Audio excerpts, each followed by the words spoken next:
శ్రీ విష్ణు నటించిన విష్ణు విన్యాసం మూవీ ఎలా ఉంది అనేది మనం ఈ వీడియోలో మాట్లాడుకుందాం. జాతకాలు మరియు న్యూమరాలజీ వంటి అంశాలతో డైరెక్టర్ ఈ మూవీని రూపొందించాడు. మూవీ ఫస్ట్ హాఫ్ అంతా కూడా మన ఎక్స్పెక్టేషన్స్ కి తగ్గట్టుగానే ఉంటుంది. మెయిన్ క్యారెక్టర్స్ ఇంట్రడక్షన్, వాళ్ళిద్దరూ ప్రేమలో పడటం, ఇవన్నీ ఏమంత కొత్తగా అనిపించదు. శ్రీ విష్ణు నుంచి మనం కోరుకునే డైలాగులు గానీ, మీమ్ కంటెంట్ గానీ బాగా వర్కౌట్ అయ్యాయి.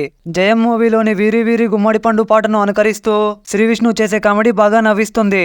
ఇంటర్వెల్ ఎపిసోడ్ సెకండ్ హాఫ్ మీద ఇంట్రెస్ట్ క్రియేట్ చేస్తుంది. సెకండ్ హాఫ్ లో వచ్చే పెళ్లి చూపులు ఎపిసోడ్, పెళ్లి చుట్టూ ఉండే డ్రామా చాలా బాగుంది.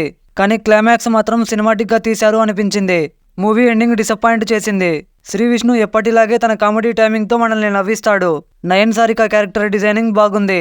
వీళ్ళిద్దరి మధ్య కెమిస్ట్రీ కూడా బాగా వర్కౌట్ అయ్యింది. డైరెక్టర్ రాసుకున్న స్టోరీ కొత్తగా లేదు, కానీ దాన్ని కామెడీతో చెప్పిన విధానం బాగుంది. శ్రీ విష్ణు కామెడీని ఇష్టపడేవారు విష్ణు విన్యాసం మూవీని తప్పకుండా ట్రై చేయవచ్చు.